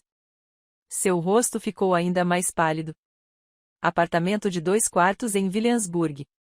Contrato de locação assinado por você e Azel Pearson. Data de mudança, 1º de dezembro. Daqui a 3 semanas. Contei nos dedos. Calção de segurança equivalente ao primeiro e último mês de aluguel. Móveis já encomendados. $30.000 da nossa conta poupança. O dinheiro que você me disse era um investimento de curto prazo que renderia juros. Espalhei todos os papéis, o contrato de aluguel, os recibos dos móveis, as amostras de tinta. Você está planejando isso há meses, Milo. Não apenas o caso extraconjugal, mas também a saída. Você ia esperar até depois do Natal para não parecer o cara mau que abandonou a esposa durante as festas de fim de ano. Então você me contaria alguma história sobre como nos distanciamos, como foi algo mútuo, como essas coisas simplesmente acontecem às vezes. Apontei para os recibos dos móveis. Você escolheu um sofá com ela, uma mesa de jantar, um conjunto de quarto. Você escolheu as cores da tinta, azul claro para a sala de estar e verde sálvia para o quarto. Cada palavra era como um golpe de martelo. Milo estava sentado ali com a cabeça entre as mãos, os ombros tremendo, mas eu não conseguia parar. Você assinou um contrato de aluguel de 2 anos, Milo. 2 anos. Isso não foi um erro. Não foi um momento de fraqueza. Isso foi um planejamento sistemático. Você estava construindo uma nova vida deliberadamente enquanto mentia para mim todos os dias. Como você descobriu tudo isso? Sua voz estava abafada por suas mãos. Isso importa? Por que você foi descuidado? Por que você me subestimou? Eu ri de forma amarga e mordaz. Você achava que eu era confiante demais para questioná-lo, confortável demais em nosso casamento para suspeitar de algo, envolvido demais para procurar evidências. Fiz um gesto apontando para a foto do Instagram que ainda estava visível no meu celular. Você foi pego pelas redes sociais, Milo. Uma mulher qualquer numa despedida de solteira postou uma foto sua e da Zéu parecendo recém-casadas num restaurante romântico. Primo do meu colega de quarto da faculdade. Ela te reconheceu e enviou para Sarah, que encaminhou para mim. Balancei a cabeça negativamente. Todo o seu planejamento meticuloso, todas as suas mentiras para pessoas diferentes, todas as suas mensagens de texto criptografadas e cartões de crédito secretos. E você foi pego porque se esqueceu do Instagram. Milo finalmente olhou para mim. Seu rosto estava molhado de lágrimas. Seus olhos estavam vermelhos e inchados. Eu nunca quis te magoar, disse ele. Mas você fez. Você é. Permaneci de pé. Cada segundo que você passa aí tentando se sentir melhor com pedidos de desculpas não muda nada. O silêncio se estendeu entre nós lá fora. Eu conseguia ouvir o trânsito da rua. A televisão de alguém está ligada através das paredes finas. A vida continuava normalmente enquanto a nossa desmoronava. O que acontece agora? Milo finalmente perguntou. Olhei para ele, esse homem que amei por 11 anos. Esse estranho que se tornará uma pessoa que eu não reconhecia. Agora, eu disse baixinho. Agora você pode ir embora. Agora você pode ir embora. As palavras pairaram no ar entre nós. Milo olhou para mim como se estivesse esperando que eu os pegasse de volta para amolecê-los e lhe dar alguma abertura para negociar. Eu não fiz isso. Você não pode estar falando sério. Ele finalmente disse, só, precisamos conversar sobre isso. Precisamos descobrir. Não há nada para descobrir. O apartamento está em meu nome. Foi você quem teve o caso. Foi você quem roubou nossas economias. Você foi quem mentiu durante 18 meses. Cruzei os braços. Então, você é quem vai embora. Ele se levantou lentamente, como se suas pernas não estivessem funcionando direito. Para onde devo ir? Eu não ligo. Seus irmãos, um hotel. O apartamento em Williamsburg que você já alugou. Caminhei até a porta e a abri. Aqui não. Esta noite não. Milo pegou o celular na mesa de centro e começou a discar. Eu o vi tentar ligar para Zelma 2, 3 vezes.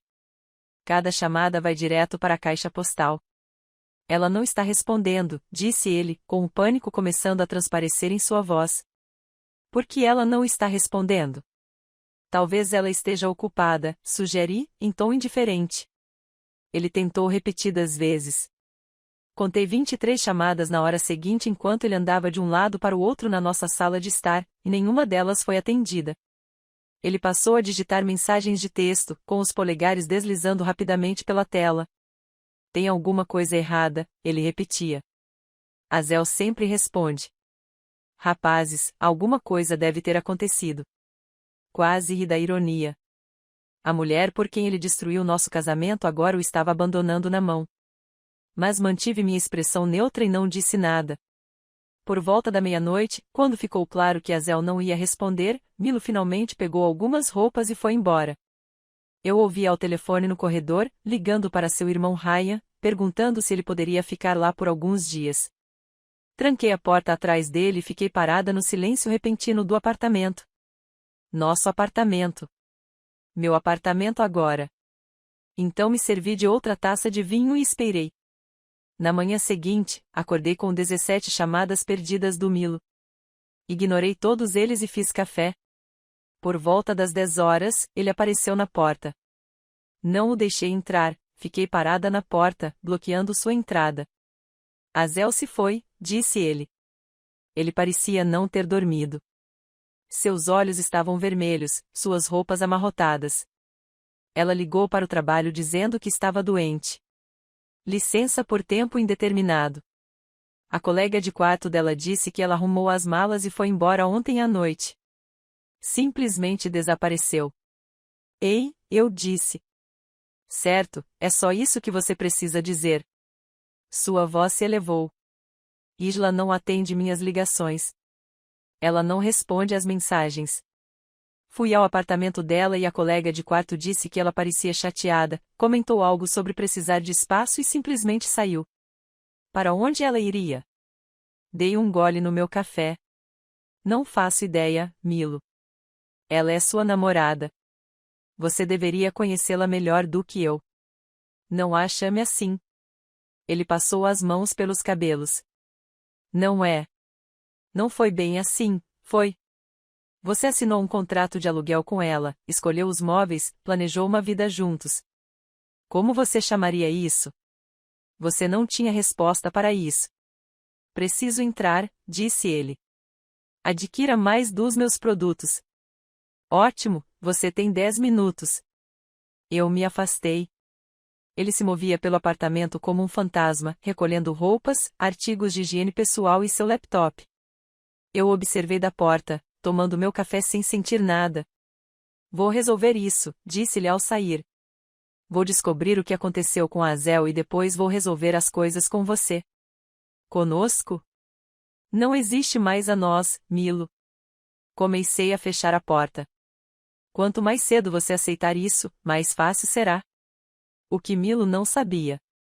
O que eu não lhe contei foi que eu sabia exatamente para onde Azel tinha ido. E eu sabia exatamente por quê. No 9º dia da viagem de Milo, enquanto eu estava imerso na minha investigação, descobri algo sobre Azel que mudou tudo. Os perfis dela nas redes sociais estavam configurados como privados, mas os do marido não. Marcus Whittaker, professor de inglês do ensino médio. Seu Instagram era público e repleto de fotos de família.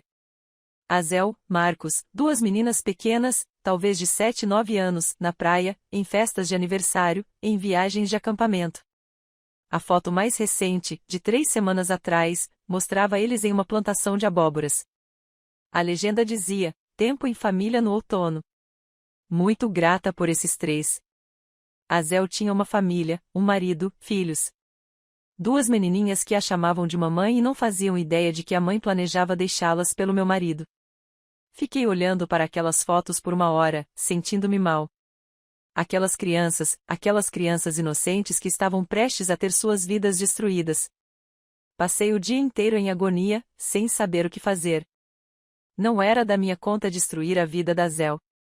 Não era minha responsabilidade contar ao marido dela o que ela tinha feito. Mas aí pensei em Marcos, em como estavam mentindo para ele, assim como para mim, em como ele merecia saber a verdade antes que a Zel pudesse inventar sua própria versão dos fatos. Criei uma conta de e-mail anônima e anexei todas as provas que tinha, as fotos do Instagram, os recibos do hotel, as mensagens de texto entre Azel e Milo planejando o futuro deles juntos. Intitulei o e-mail simplesmente como "Sinto muito que você tenha que descobrir dessa forma" e o enviei para o endereço de e-mail escolar de Marcos, que estava listado no site da escola. 3 dias depois de Milo ter chegado em casa, meu telefone tocou com um número desconhecido. Essa é Isla Brennan? A voz era de um cavalo macho, como se ele tivesse estado chorando. Sim.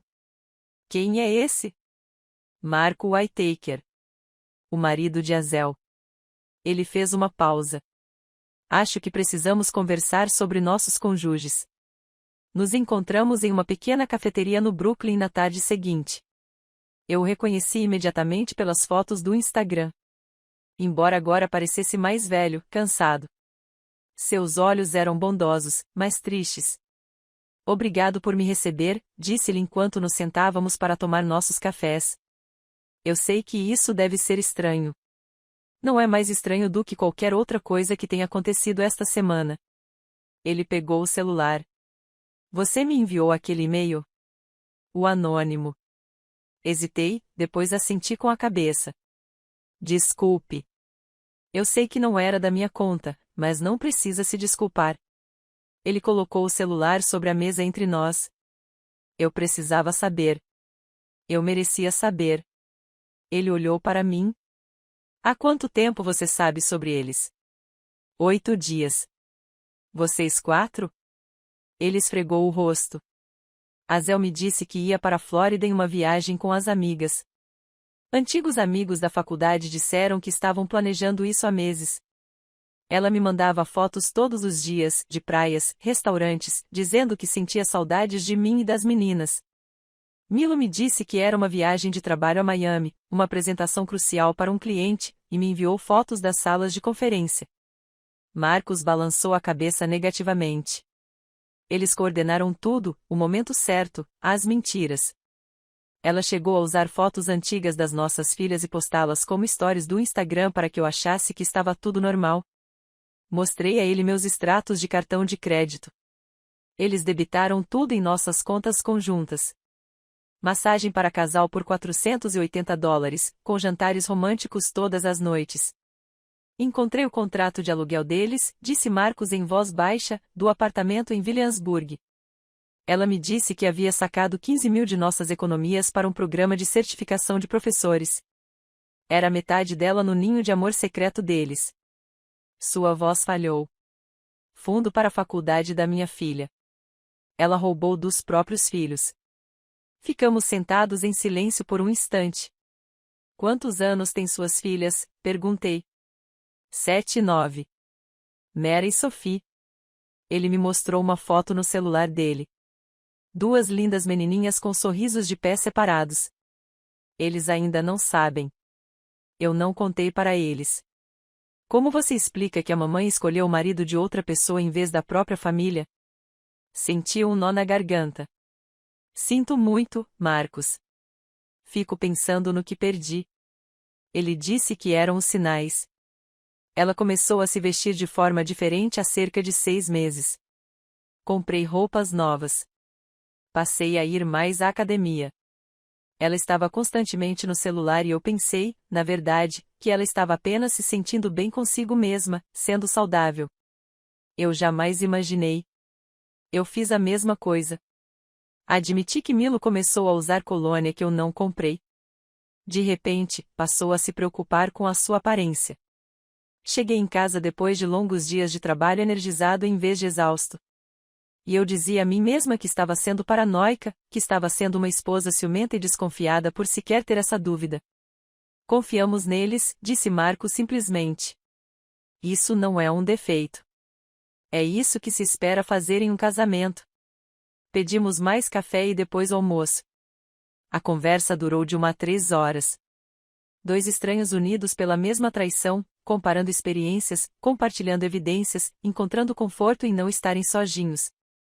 Dei entrada no pedido de divórcio ontem, disse Marcos enquanto terminávamos nossa segunda rodada de café. Meu advogado disse, tenho um caso sólido. O caso extraconjugal, o engano financeiro, o abandono de nossos filhos. Vou me encontrar com um advogado na próxima semana, eu disse. Tenho todas as provas documentadas. Cartões de crédito, mensagens de texto, o contrato de aluguel, tudo. Marcos ficou em silêncio por um momento. Então ele olhou para mim. E se dessemos entrada no pedido no mesmo dia? Uma questão de solidariedade. Mostre a eles que suas vítimas não estão simplesmente se rendendo. A ideia me agradou. Eu gosto disso. Uma frente unida. Trocamos informações sobre nossos advogados, compartilhamos nossos arquivos de provas e fizemos planos para nos mantermos em contato durante todo o processo. Enquanto estávamos do lado de fora da cafeteria nos preparando para ir embora, Marcos disse, obrigado por enviar aquele e-mail, por me contar a verdade. Minhas filhas merecem algo melhor do que uma mãe que mente para elas. E eu mereço algo melhor do que uma esposa que rouba de nós para construir uma vida com outra pessoa. Eu o abracei.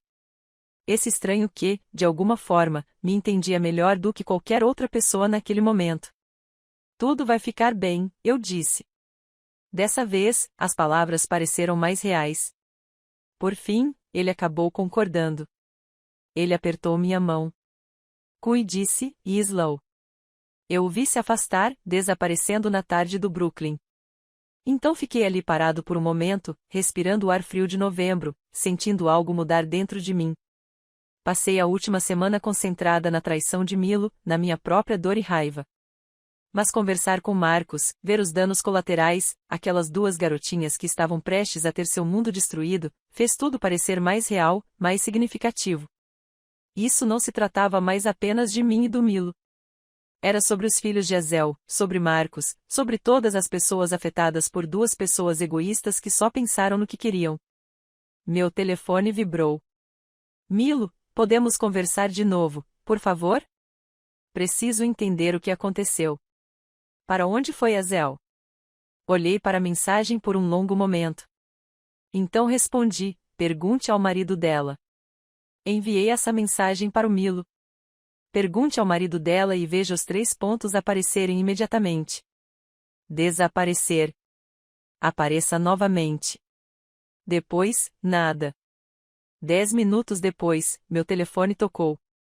Deixei ir para a caixa postal. Então tocou de novo e de novo. Finalmente, um texto. Que marido? O que você está falando? Eu não respondi. Deixe que ele resolva sozinho. Que ele percebesse que Azel havia mentido para ele tanto quanto ele havia mentido para mim. Na manhã seguinte, eu tinha uma consulta marcada uma semana antes, da qual eu não havia contado para o Milo. O escritório de Victoria Nash ficava no centro do Brooklyn, todo em vidro e aço, num minimalismo dispendioso. Ela era altamente recomendada, uma advogada de divórcio com reputação de ser implacável quando necessário, estrategicamente falando. Entrei com minha pasta de evidências agora com mais de 60 páginas. Cada extrato de cartão de crédito, cada mensagem de texto, cada recibo, o contrato de aluguel, as fotos do Instagram. Informações de contato do Marcos, caso precisemos que ele testemunhe. A assistente de Victoria me conduziu a uma sala de conferências. As janelas do chão ao teto ofereciam vista para a ponte do Brooklyn. Os móveis eram elegantes e modernos. Tudo naquele espaço dizia: eu venci. Victoria entrou 5 minutos depois. Com cerca de 45 anos, impecavelmente vestida e com uma presença confiante que inspirava confiança imediata. Ilha Brennan. Ela estendeu a mão. Victoria Nash. Obrigado por ter vindo. Sentamo-nos um de frente para o outro na mesa de conferência. Deslizei minha pasta em direção a ela. Preciso me divorciar, eu disse. E preciso garantir que meu marido enfrente todas as consequências pelo que fez. Victoria abriu a pasta e começou a ler. Observei seu rosto permanecer profissionalmente neutro enquanto ela examinava página após página de evidências.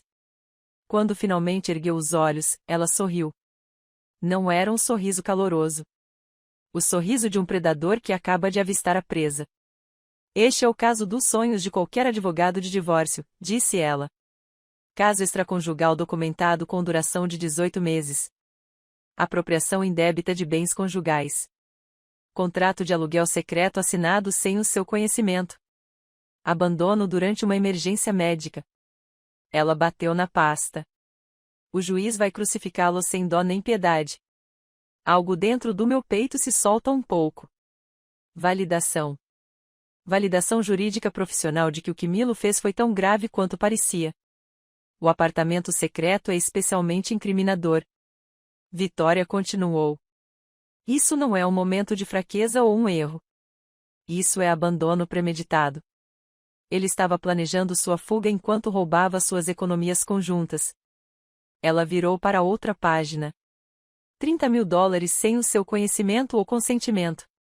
Isso é fraude financeira. Ela olhou diretamente para mim. O que você espera dessa lei? Qual é o seu objetivo? Eu vinha pensando nessa questão há dias. Eu quero o apartamento. Já está no meu nome, mas quero que seja oficial. Quero uma indenização por cada dólar que ele gastou com ela.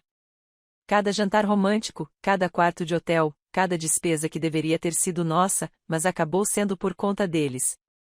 Fiz uma pausa e quero que a verdade fique registrada. Quero que fique documentado que ele teve um caso, que me roubou e que me abandonou durante uma emergência médica. Não quero que ele possa dizer às pessoas que simplesmente nos afastamos, ou dar a entender que foi uma decisão mútua. Quero que todos saibam exatamente o que ele fez. Victoria assentiu com a cabeça, fazendo anotações. Em seguida, entramos com um pedido de divórcio litigioso, alegando adultério e má conduta financeira. Documentamos tudo. Cada mentira, cada dólar roubado, cada traição, tornamos impossível para ele reescrever essa história. Quanto tempo vai demorar? Depende se ele lutar contra isso. Se ele for esperto e aceitar um acordo, talvez dure de 6 a 8 semanas. Se ele nos obrigar a ir a julgamento, deu de ombros. Poderiam ser 6 meses. Mas, considerando as provas que você tem, não acho que ele queira um julgamento. Tudo que você documentou se tornará registro público. O empregador dele verá isso. Sua família, todos. Havia algo naquilo que parecia certo. Não se trata exatamente de vingança, mas sim de justiça, verdade e responsabilização. Vamos dar entrada no processo, eu disse. As próximas 3 semanas foram uma correria entre papelada e reuniões de estratégia. Vitória era minuciosa e metódica. Ela analisou cada documento, cruzou todas as informações, construiu o caso como se estivesse se preparando para um julgamento, mesmo achando que chegaríamos a um acordo. Ela me disse: esteja sempre preparada para o pior. Esperança de acordo, planejamento para a guerra. Milo tentou de tudo para evitar os advogados. Apareci no apartamento às 7 da manhã, antes de sair para o trabalho, com uma aparência desarrumada e desesperada. Esaú, por favor, podemos resolver isso. Não precisamos de advogados. Isso não precisa ficar feio. Fiquei parada na porta, bloqueando sua entrada. Já está feio, Milo. A situação ficou feia quando você mentiu para mim durante 18 meses. Quando você roubou nossas economias, quando você me deixou sozinha durante o aborto espontâneo. Eu não sabia do bebê porque você não atendeu o telefone. Minha voz se elevou apesar da minha tentativa de manter a calma. Você não sabia porque estava ocupado demais me traindo para se importar com o que estava acontecendo em casa. Seu rosto se contorceu em uma expressão de desgosto. Se eu soubesse, teria voltado para casa. Eu teria estado lá. Você faria isso? Perguntei baixinho. Ou você teria ficado chateado por eu estar interrompendo suas férias românticas? Você não tinha resposta para isso. Quando os apelos diretos não funcionaram, ele recorreu aos meus pais. Isso foi um erro. Meu pai me ligou naquela noite, com a voz tensa, demonstrando uma fúria contida. Sua mãe e eu acabamos de receber uma visita muito interessante do Milo. Posso imaginar. Ele ficou parado na nossa sala de estar e tentou te culpar pelo caso dele. Você disse que se afastou.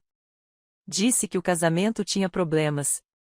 Disse que você não estava dando a ele o que ele precisava. Meu pai fez uma pausa. Eu disse para ele sair da nossa casa. Pai, não Isla. Conheço esse menino há 11 anos. Eu o acolhi em nossa família. Eu confiei minha filha a ele, e ele sentou na minha sala de estar e tentou fazer você se responsabilizar pelas escolhas dele. Sua voz falhou ligeiramente. Sua mãe e eu te apoiamos 100%. O que você precisar, dinheiro, um lugar para ficar, qualquer coisa que você nos disser. Minha mãe atendeu o telefone. Quando tudo isso acabar, querida, vamos te levar para uma viagem. Em algum lugar bonito. Em algum lugar onde Milo nunca esteve. Um lugar onde você possa recomeçar do zero. Depois que desligaram, sentei no meu apartamento e chorei. Não por tristeza, mas por gratidão. Do alívio de ser acreditado, de ser apoiado, de não ter que se defender, explicar ou justificar. 3 semanas depois do meu primeiro encontro com Vitória, ela entrou com o pedido de divórcio. Os termos foram brutais, mas justos. Eu fiquei com o apartamento.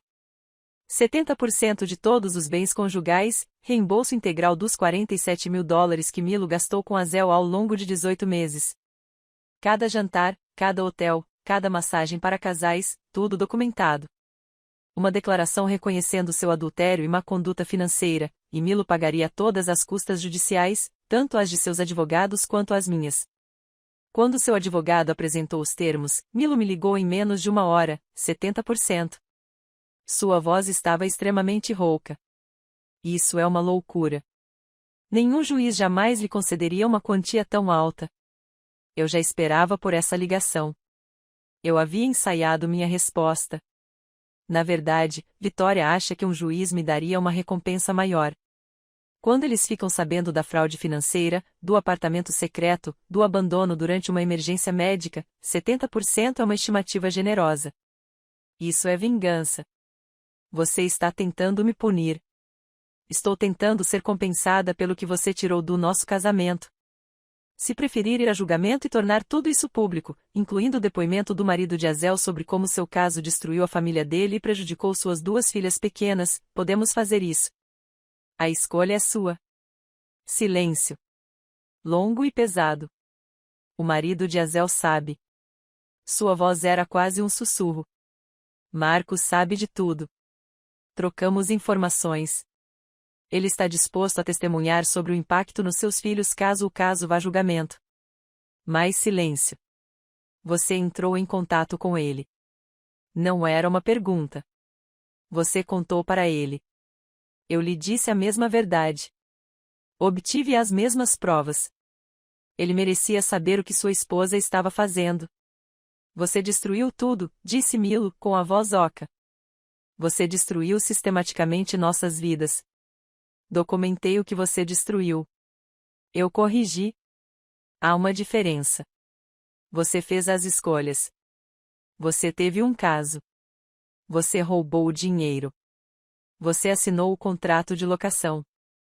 Eu apenas me certifiquei de que todos soubessem a verdade. Ele desligou sem responder. 6 semanas depois, chegamos a um acordo. O advogado de Milo o havia aconselhado de que ir a julgamento provavelmente resultaria em condições piores. Que um juiz que ouvisse falar sobre o abandono após o aborto espontâneo e visse toda a fraude financeira documentada não seria compreensivo. Milo concordou com tudo. Divisão de 70-30, reembolso integral, reconhecimento de culpa, pagamento de todos os honorários advocatícios. A assinatura do contrato ocorreu na sala de conferências de Vitória, numa manhã cinzenta de janeiro. Milo chegou com a aparência de quem havia envelhecido 10 anos, com os olhos fundos, mais magro e derrotado. Estávamos sentados um de frente para o outro enquanto os advogados mexiam nos papéis. Nenhum de nós falou. Os únicos sons eram o de páginas sendo viradas e canetas riscando.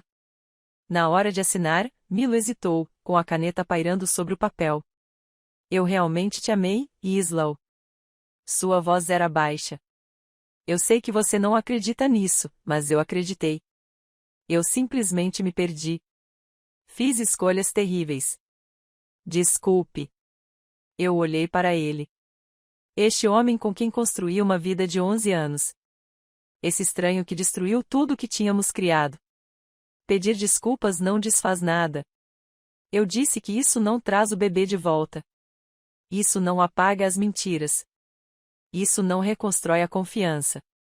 Não é apenas uma palavra que as pessoas dizem quando querem se sentir melhor consigo mesmas. Assinei meu nome. Ele assinou o dele. Assim, de repente, tudo acabou. Milo saiu sem olhar para trás. Vitória apertou minha mão e disse que eu tinha feito a coisa certa. Juntei minhas coisas e saí para a tarde fria de janeiro. Em algum lugar da cidade, Milo estava assimilando o fim de seu casamento. Em algum lugar de Connecticut, Azel estava lidando com seu próprio divórcio. E lá estava eu, parado numa esquina do Brooklyn, legalmente livre. Esperei para sentir algo. Alívio, satisfação, vitória. É que eu simplesmente me sentia vazio. Mas era um vazio diferente de antes. Não o vazio da traição, mas a pureza de um capítulo encerrado, de uma porta que se fecha para que outra possa se abrir. Peguei meu celular e mandei uma mensagem para Marcos. Está feito. Acordo assinado. Como você está? Sua resposta veio rapidamente. O mesmo sinal que o meu ontem. As meninas estão se adaptando. Foley, como vai você? Um dia de cada vez, eu respondia digitando. É tudo que qualquer um de nós pode fazer, respondeu ele. Guardei o celular e comecei a andar. Ainda não estou indo para casa, estou apenas caminhando pelo Brooklyn, passando por cafeterias e livrarias, por casais de mãos dadas e pais com carrinhos de bebê, por toda a vida normal que continua ao meu redor. E pela primeira vez em semanas, senti que talvez pudesse voltar a fazer parte daquela vida normal. Ainda não, mas um dia. Depois de sair do escritório de Vitória, caminhei por Brooklyn durante mais de 1 hora. Passando pela livraria na Court Street, onde Milo e eu costumávamos passear aos domingos de manhã. Passamos pelo restaurante italiano onde tínhamos comemorado nosso 5º aniversário. Passamos pelo parque onde conversamos sobre comprar uma casa um dia, criar filhos, envelhecer juntos. Cada bloco guardava uma memória. Em cada esquina, um fantasma de quem costumávamos ser.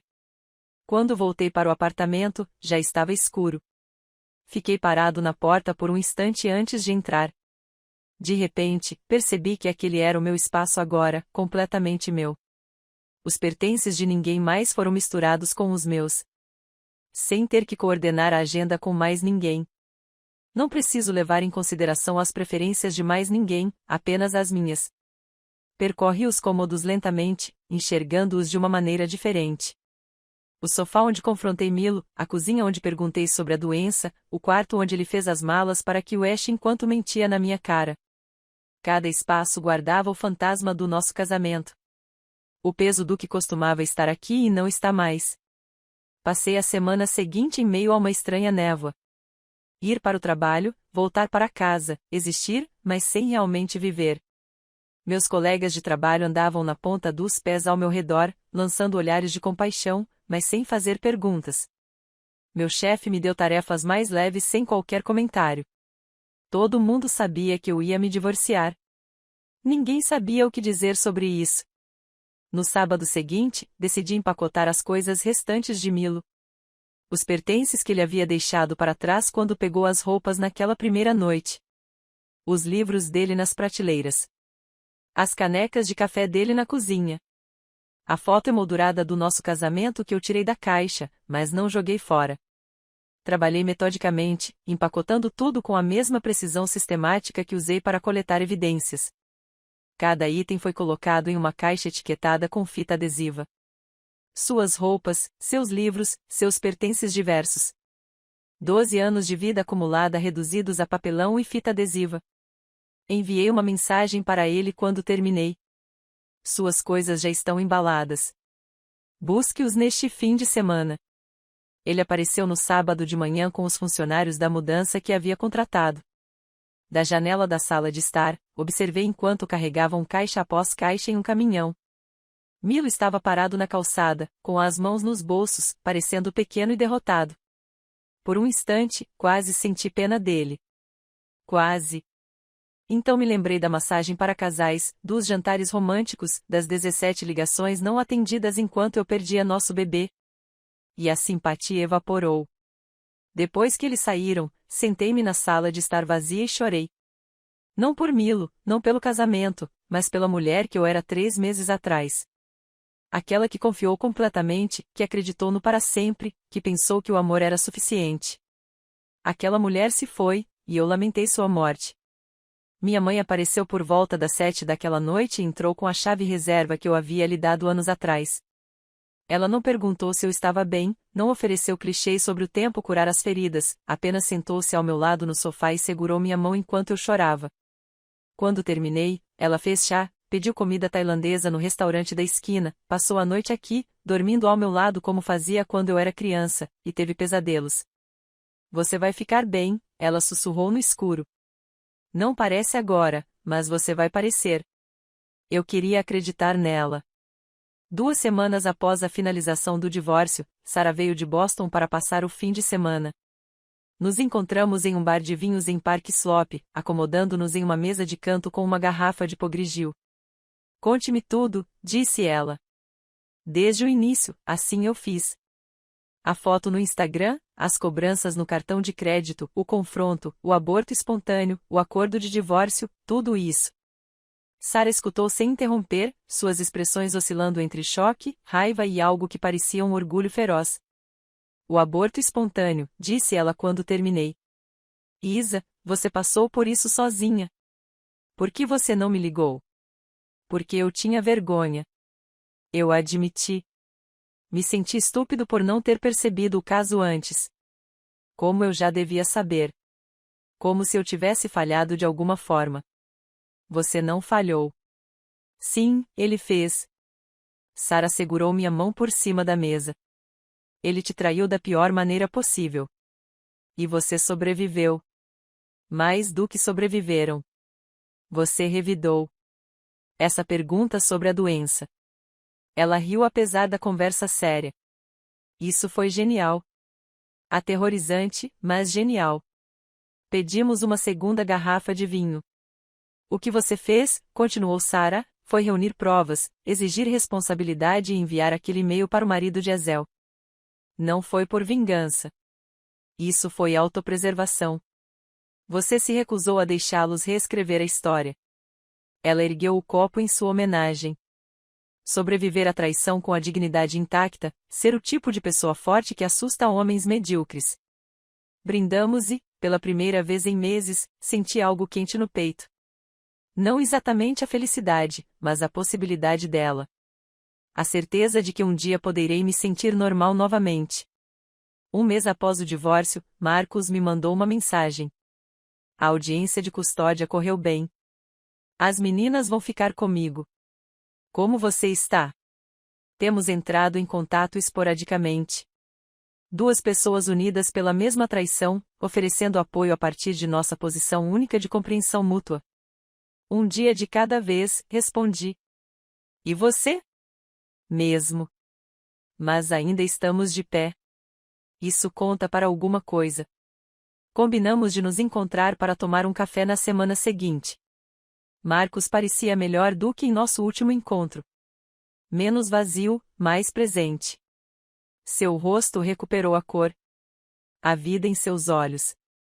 Eu contei para as meninas ontem, disse ele, mexendo açúcar no café. Versão adequada à idade. Só que a mãe e o pai não iam mais se casar. Aquela mãe tomou decisões que prejudicaram nossa família. Como eles reagiram? Melhor do que eu esperava. Pior do que eu esperava. Ele sorriu tristemente. Eles perguntaram se a culpa era deles. Partiu meu coração. Eu disse a eles que absolutamente não. Que isso era assunto de adulto, com o qual eles não precisavam se preocupar. Conversamos sobre logística, os planos dele de permanecer na casa para ter estabilidade, minha consideração de me mudar para um bairro diferente e os detalhes práticos da reconstrução. Você teve notícias do Milo? Marcos enviou um e-mail pedindo desculpas. Eu não respondi. Azel me enviou 3 cartas escritas à mão explicando sua jornada. Como ela se encontrou. Ele fez aspas com os dedos. Eu os queimei. Eu ri. Risadas genuínas. Me senti em um lugar diferente, mas gostei. Vai ficar tudo bem, disse Marcos enquanto estávamos saindo. Na maioria dos dias não parece, mas acho que eventualmente chegaremos lá. Concordei. Numa fria noite de fevereiro, eu estava em pé na janela da minha sala de estar, olhando para o Brooklyn. A cidade se estendia diante de mim, milhões de luzes e milhões de janelas. Cada um deles vivo, uma história, alguns provavelmente parecidos com a minha. Alguns terminam, outros reconstroem, outros sobrevivem, enquanto outros apenas começam. O apartamento parecia diferente agora. Reorganizei os móveis, pintei o quarto de um cinza suave, comprei cortinas novas, pequenas mudanças que fizeram o espaço parecer mais meu e menos nosso. Meu telefone vibrou. Mensagem de texto de um número desconhecido. Olá, Isla. Aqui é o James, do seu prédio. Nossos caminhos se cruzaram algumas vezes no saguão. Enfim, alguns vizinhos vão tomar uns drinks amanhã à noite, se você quiser se juntar a nós. Sem pressão. Achei que você talvez quisesse sair um pouco. James, para ver o cara com o sorriso gentil que sempre segurava o elevador. Quem perguntou como eu estava durante a pior fase do divórcio, alguém que pareceu genuinamente gentil e sem segundas intenções. Um drink com os vizinhos. Pessoas normais fazendo coisas normais. Foi uma sensação aterradora e emocionante na mesma medida. Talvez. Respondi digitando, posso te avisar amanhã? Claro. Espero que você venha. Larguei o celular e voltei a olhar pela janela. Ao ver meu reflexo no vidro, ao ver a mulher me encarando. Ela parecia mais velha, cansada, mas também mais forte de alguma forma, como se tivesse passado por provações e saído do outro lado transformada, porém intacta. Eu não estava curada, não estava inteira, mas estava sobrevivendo. A mulher que ajudara Milo a fazer as malas para sua viagem de negócios agora lhe parecia uma estranha. Aquela versão de mim era ingênua, confiante, disposta a ignorar os instintos em favor do conforto. Eu me tornei alguém diferente, alguém que exigia honestidade, que conhecia seu valor, que não aceitaria mentiras em vez da verdade, por mais desconfortável que a verdade fosse. Em algum lugar desta cidade, Milo estava reconstruindo sua vida depois de perder tudo. Em algum lugar, Azel estava tentando reconstruir seu relacionamento com as filhas. E lá estava eu, no meu apartamento, pensando em tomar uns drinks com um vizinho, dando o primeiro pequeno passo em direção a algo novo. Eu não estava pronto para confiar novamente. Não estava preparada para me abrir à vulnerabilidade que os relacionamentos exigem. Talvez isso demore muito. Mas talvez isso não fosse um problema. Talvez a cura não significasse se precipitar para a próxima coisa. Talvez significasse aprender a ficar sozinho sem se sentir solitário. Aprendendo a ser suficiente por conta própria. Virei-me da janela e olhei em volta do meu apartamento, do meu espaço, da minha vida, do meu futuro incerto, mas inteiramente meu. Amanhã, talvez eu vá buscar essas bebidas. Talvez não. Mas a questão é que era minha escolha, minha decisão, minha vida, construir da maneira que eu quisesse. Preparei o jantar e liguei para minha mãe para bater um papo sobre nada importante. Assisti a um filme que eu estava querendo ver há tempos. Coisas normais, pequenas coisas, os alicerces de uma vida sendo reconstruídos um dia de cada vez. Lá fora, o vento de fevereiro sacudia as janelas. Lá dentro, sentei-me no meu espaço, quente, segura e tranquila. E pela primeira vez em 3 meses, aquele silêncio não pareceu solitário. Era uma sensação de paz. Não é uma paz completa. Não o tipo de situação em que tudo se resolve e se cura, mas o começo disso. O primeiro sinal de algo que talvez um dia se torne algo bom. Eu me preparei para dormir, escovei os dentes, vesti o pijama, rituais comuns que, de alguma forma, pareciam significativos em sua normalidade. Ao apagar as luzes, fiquei pensando naquela pergunta que fiz a Milo. Você sabe que doença ela tem? Foi uma guerra psicológica. Crueldade calculada para fazê-lo entrar em pânico. Para fazê-lo sentir uma fração do que eu havia sentido, e funcionou perfeitamente. Mas, olhando para trás agora, percebo que foi mais do que isso. Foi o momento em que deixei de ser uma vítima e me tornei algo mais. Alguém que reagiu. Alguém que exigia responsabilidade. Alguém que sobreviveu. Subi na cama e me cobri com os cobertores. Lá fora, o Brooklyn continuava seu movimento incessante. Lá dentro, deitada na escuridão, deixei-me sentir o peso de tudo o que havia acontecido. A traição, a dor, a raiva, a vingança, o acordo, o fim e, por baixo de tudo isso, silenciosa mas crescente, a possibilidade de um novo começo. Eu ainda não tinha chegado lá, mas eventualmente chegaria. E isso, pensei enquanto adormecia, devia valer alguma coisa. Tinha que ser assim. Essa história de vingança calculada te prendeu desde a primeira pergunta? Clique no botão a curtir agora mesmo. A minha parte favorita foi quando a Isla perguntou sobre a doença e viu o rosto do Milo empalidecer. Qual foi o seu momento favorito? Deixe sua opinião nos comentários abaixo. Não perca outras histórias de tirar o fôlego como esta. Inscreva-se e ative o sino de notificações para não perder nenhum vídeo novo.